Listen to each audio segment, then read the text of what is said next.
Ifandwa TV, Factory Wandwa Magana TV. Mutoza w'ikirenga muramuzi, nyakubahwa Perezida wa Repubulika Paul Kagame. Niyo mpamvu ibikorwa byose dukora ntabwo dushobora kubisoza tutavuze umukuru w'igihugu, kubera ibiri kuba byose biba byaturutse ibukuru. Baravuga ngo umwera uturuka he ugakwira hose. Ibiri kuba hano rero byose handi biba biturutse umukuru w'igihugu ushaka ko urubyiruko rwidagadura. Ubutumwa bwa mbere ngiye gutanga burareba abakinyi gusa. Abana bato kuva ku myaka 6 kugera ku myaka 13, kareba imyaka 13 kugera kuri 15, nabo kuva ku 16 nabo kuva kuri 17 kuzamura. Hanyuma ubwo butumwa ku bakinyi bumeze buti: mu karere ka Rwamagana twabonye umufatanyabikorwa witwa Urumuri Foundation. Aha yaje kugira ngo afashe amakipe tugira icyo bita utudemi kuri buri murenge. Akademi k'abana bato batarengeje 13, bari aba 16, ubwo wenda bazaga kuri 17 n'abakuru. Abo bantu bose yiyemeje kubafasha. Icyiciro cya mbere kuwa 3 Musibesho azahugurwa abatoza 28, babiri baturutse muri buri murenge, bahabwe n'amakuru y'uburyo bagiye gukorana nabo, bahabwe na gahunda yo kwitoza. Bavuge ngo abato bazabitoza iki gihe, kuko harimo gahunda yo kubafasha mu gihe bakoze imyitozo, icyo kunywa, harimo gahunda yo kubafasha kubona ibikoresho by'imikino, ariko hari na gahunda yo kujya bazana abakinyi b'ibyamamare mu makipe makuru, Rayon Sport, FPR nandi n'abavetera barangije batagikina ariko babaye ibyamamare. Abatoza amakipe makuru bakaza hasi bakabasura, bakabaganiriza, bakabana namwe. Abantu bazagaragaza impano ku buryo budasanzwe, abo bose bazafashwa. Hari abazaje muri Rwamagana, hari abazaje muri APR, hari abazaje muri Rayon. Ubu APR yagiranye amasezerano n'Akademi ka Munyaga, barasinye amasezerano. Natwe turashaka ko hano Karenge naho haba Akademi gakomeye, kandi mu byiciro byose, abakuru n'abatoya. Ibyo bintu muzabikora. Karenge muranyemerera yuko tuzabonamo abanyempano kandi bakomeye. Dufite abantu bagiye ku mugabane w'Uburayi bavuye hano iwacu Rwamagana, babajene batoya 3 bose. Ibyo rero ni bitwereka yuko akarere ka Rwamagana dufite abanyempano batandukanye ndetse barenze, ahubwo twarapfukirana. Inziga niho hari umusore waho w'umuhanzi nigeze mbasura, twarimo twibuka ku munsi urwego rw'akarere. Icyo gihe ndibuka n'ibyo yari wagihagarara imoze w'akarere, ariko yararirimbye pe, aravuga ati ngende umunyempano wapfukiranywe, nabuze ubushobozi ariko mfite impano, ariko nyakubahwa nubwo nzifite ndacyari mu kagari. Ubu yanditse ibihangano bye, akarere kagiye kumufasha kubisohora. Anariyo mpamvu ubona haje amarushanwa ahera ku rwego rw'akagari, kugira ngo hatagira umunyarwanda upfubirana. Turumvikana? Nta munyarwanda ukwiriye gupfubirana ngo agire impano imuherane, ahubwo akwiriye kwigira ikamutunga, ikamuteza imbere, igateza imbere umuryango we, aho atuye n'igihugu muri rusange. Ubutumwa bwa kabiri burareba abana bato. Abana batoya dufite igikorwa cyitwa intore mu biruhuko. Gahunda y'intore mu biruhuko ni gahunda yashizweho na guverinoma y'u Rwanda, igizwe na ministeri zigera harimo y'urubyiruko, y'uburere mboneragihugu, y'ubutegetsi bw'igihugu. Icyo igamije ni iki? Irimo ibyiciro 3. Abana bafite imyaka 6 kugera kuri 12, abana bafite imyaka kuva kuri 13 kugera kuri 15, abafite ikintu cyose cyagwa amafaranga bitewe n'ubumenyi ufite. Ushoboye igifunda gikore, urumenjenyera bikore, gukanika gikore. ibyo bintu ni mubikora bizagufasha wowe ubwawe kwiyubaka, kubaka umuryango wawe uvukamo, guteza imbere aho utuye. Icyiciro cya kabiri ni ku bantu noneho bashaka kwiteza imbere ariko badafite ubushobozi, bafite imishinga mu mutwe. Aho niho tugeze rero, niho ruzingiye. Mwese nsaba ko mutega amatwi.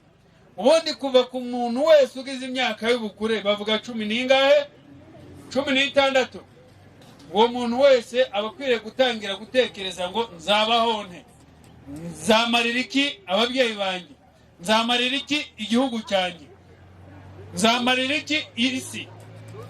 Waho ngaho rero niho tugiye guhera. Babwira amahirwe ahari muyabyaza umusaruro duhereye ryari? Ejo. Turumvikana? Amahirwe ya mbere areba abantu bize imyuga, bafite certificate cyangwa bafite diplome. Abo bantu dufite ibyiciro bibiri. Hari icyiciro cyitwa microrizing kiba muri BDF, aho umuntu wize imyuga ufite certificate ahabwa ibikoresho bitarengeje amafaranga miliyoni 5, yaba ufite diplome cyangwa certificate. Icyo asabwa rero kugira ngo abihabwe certificate ni kimwe, ariko bamusaba no gutangira, noneho bakamusura kugira ngo barebe niba bimuha ntabwo abigurisha, niba bimuha ntari bubibike, ese koko arahita akora. Agakora noneho akagaragaza yuko adashoboye gukora. Inzego z'urubyiruko zikiduhamagara tuvugana na BDF tukabasaba kumusura, bakabimaho yaba ari hose mu karere. Iyo ari babiri bashinga kampani bagahabwa ibikoresho bya miliyoni 10, bitarenze miliyoni 10 kumanura.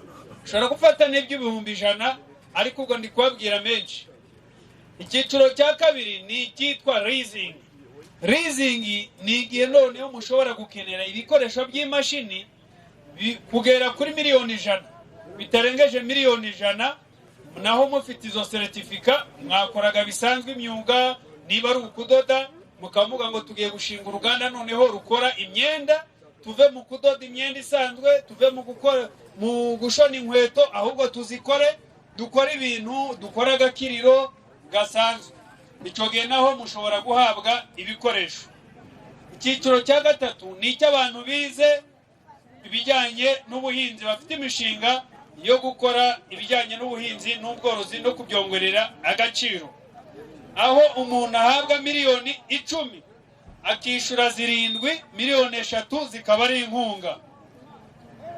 Icyiciro cya kane ni ikijyanye na garanti cyangwa se ubwishingizi ku ngwate, ku muntu ugiye gufata amafaranga muri banke, ingwate ntayo afite, inguzanyo.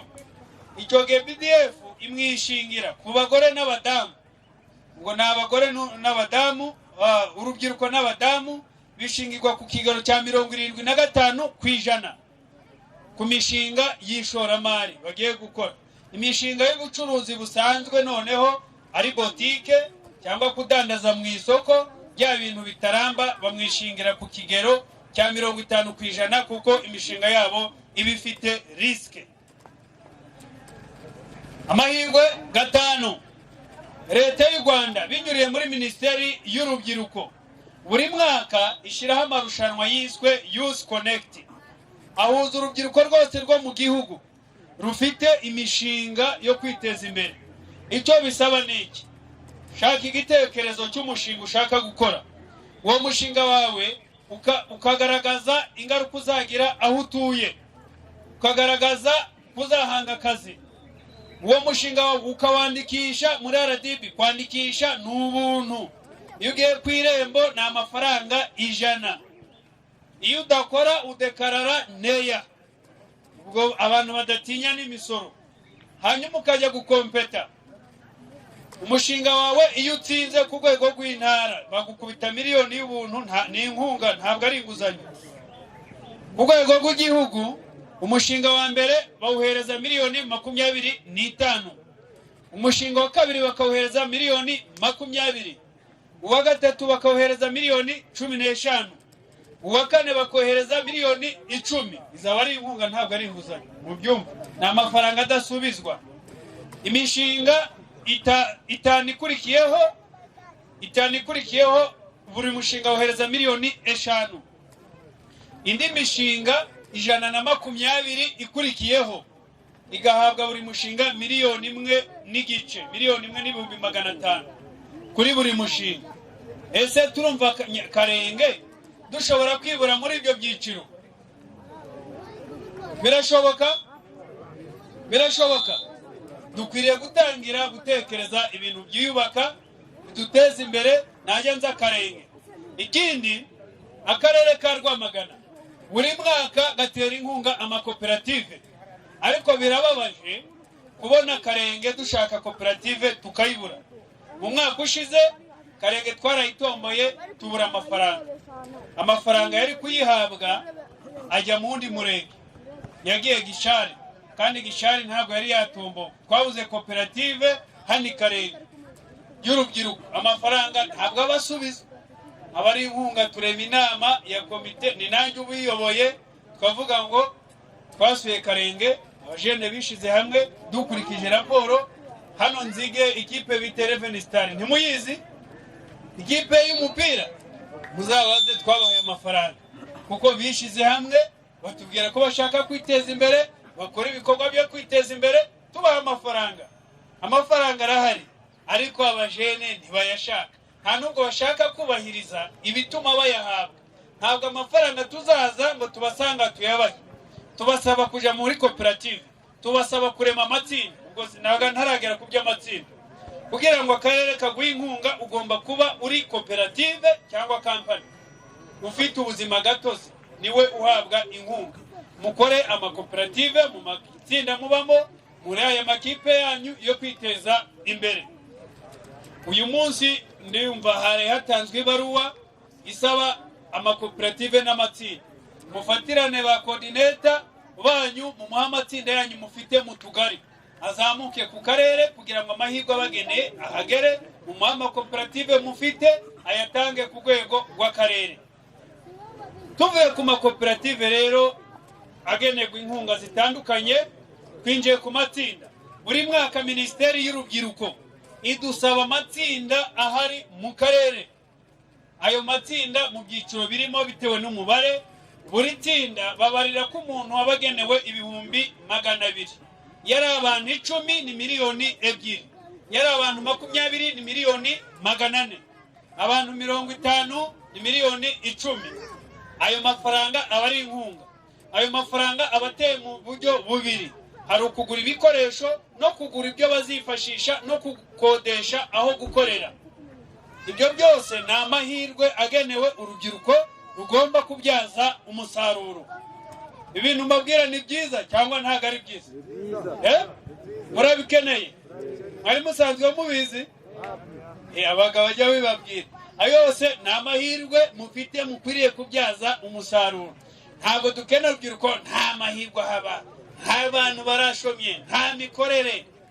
Ntabwo dukwiriye kugira umunyarwanda ubaho ataka ubukene. Gahunda ya leta ni ukufasha umuturage kwikura mu bukene.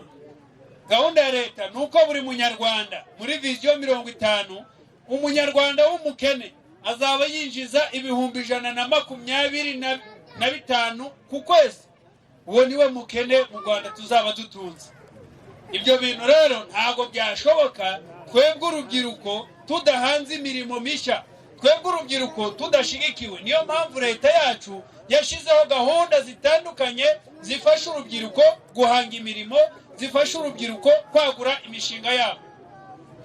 Ikindi nuko Minisiteri y'Ubuhinzi n'Ubworozi nayo buri mwaka ifasha amakoperative y'ubuhinzi n'ubworozi.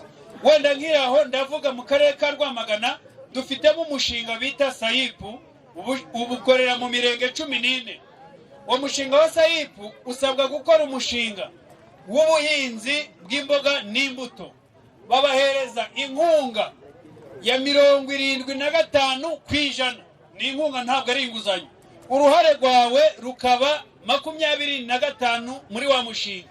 Ku bagore n'urubyiruko mwumve icyitonderwa kiriho. Uruhare rwawe rushobora kubarirwa mu mirimo y'amaboko muzakora, rushobora kubarirwa aho mugiye gukorera. Kubera iki mudakora imishinga? kubera iki mudakora imishinga? Abashize imishinga muri Saipa akaboko hejuru bari bareguhaye naringize ngo agiye kumbwira ngo ntibabimuhaye, kuko nta muntu batabaha, bihoraho buri gihe.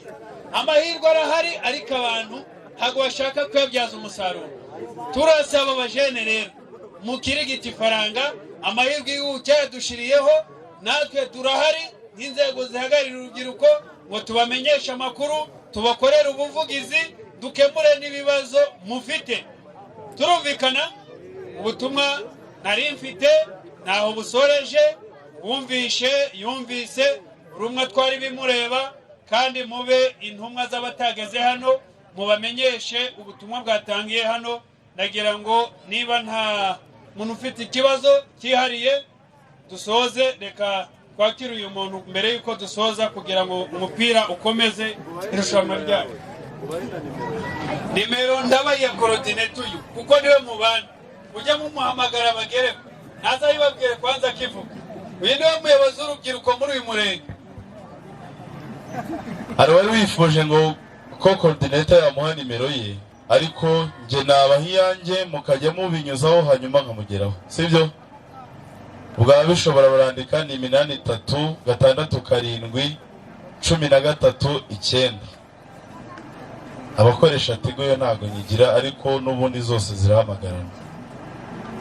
Akoze cyane. Impamvu mbikoze ntabwo ari kumwimana imwe, kubera ko umwe mpamagaye ku giti cye biragora kumufasha nkamuha ibisubizo by'akeneye, ariko iyo coordinator ampaye urutonde. Baza nashakaga kubaza ari icyo mwatoje kwiga mekanike, najye ndifuza ko ejo bundi najya mu igaraje, ariko nko kubona ibikoresho izo supana mwatubwiye yuko umuntu agiye akabagezaho umushinga we mwamuha inkunga akabasha gukora.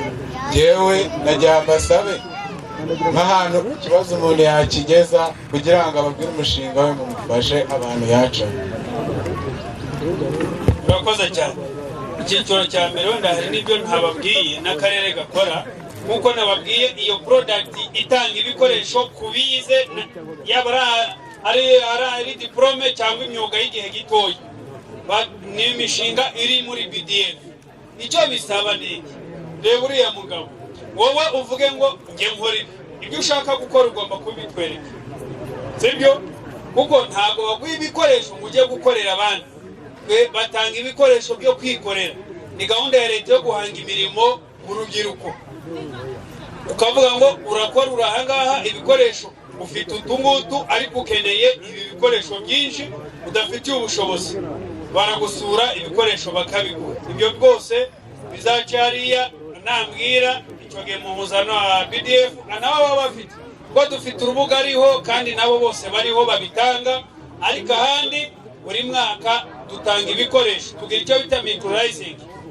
Tugiye hahugurwa urubyiruko rwiga imyuga n'abashaka kwiga imyuga. Nk'ubu icyiciro cya mbere muri uyu mwaka hazahugurwa abantu 600 bazahugurwa ku myuga itandukanye, harimo ibyo gusudira, kudoda, ubukanishi, amahoteli n'ibindi. Ibyo nabyo mukwiriye kujya mumenyesha abayobozi banyu b'urubyiruko, bakavuga ngo Murenge wa Karenge dufite abantu 10 bashaka kwiga iyi myuga. Dufite ibigo byo bita TVET mu karere ka Rwamagana byashyizweho kugira ngo bifashe urubyiruko rwacu kwiga imyuga.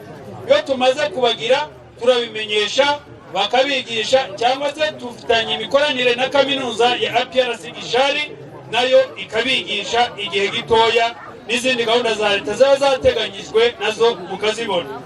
Ikindi kibaho nuko tugira icyo bita micro toolkit. Toolkit ni ibikoresho bihabwa abatishoboye, baba jene cyangwa se abaturage batishoboye badafite ubushobozi bwo kubyigurira. Buri mwaka, uyu mwaka bazatangwa kuba jene urubyiruko, ngo niba mvuga urubyiruko 100. Uyu munsi nta n'umuntu n'umwe turandika, Karenge babonetsemo nabo bazabonekamo. Icyo bisaba ni raporo, nta kindi. Twebwe dushingira kuri raporo bagatanga, nta bindi. Nk'uko uyu munsi ibihembo bizahabwa, ntabwo tuzabarushanijwe. Umurenge nutubwira ngo akagari katsinze mu mupira mu mbyino naba, indirimbo naba, karahabu nibi, imivugo n'amatiyatire naba, uzaba amafaranga ariho bahabwa. N'ibindi nabyo niko bigenda. Hari n'ufite ikibazo cyihariye mbere yuko toza dukeneye gukina umupira. Reka rero toze mbashimira, uraje muhati mufite, siporo ni nziza, usibye kuba irinda uburwayi inadufasha kugira ubumwe, kumenyana twebwe dukinana, yongera imibanire yacu. Iyo ukinanye n'umuntu kabiri, ubutaha iyo ushatse gukina umupira uramuhamagara ati twahuriye ku kibuga. Reka rero ubwo bumwe twaremye, ubwo bushuti twaremye butubere n'imbarutso yo kwiteza imbere, yo gutekereza ibikorwa biduteza imbere bigateza n'igihugu cyacu imbere. Murakoze, ndabashimiye, mugira amahoro. Ifandwa TV, Factory One Rwamagana TV.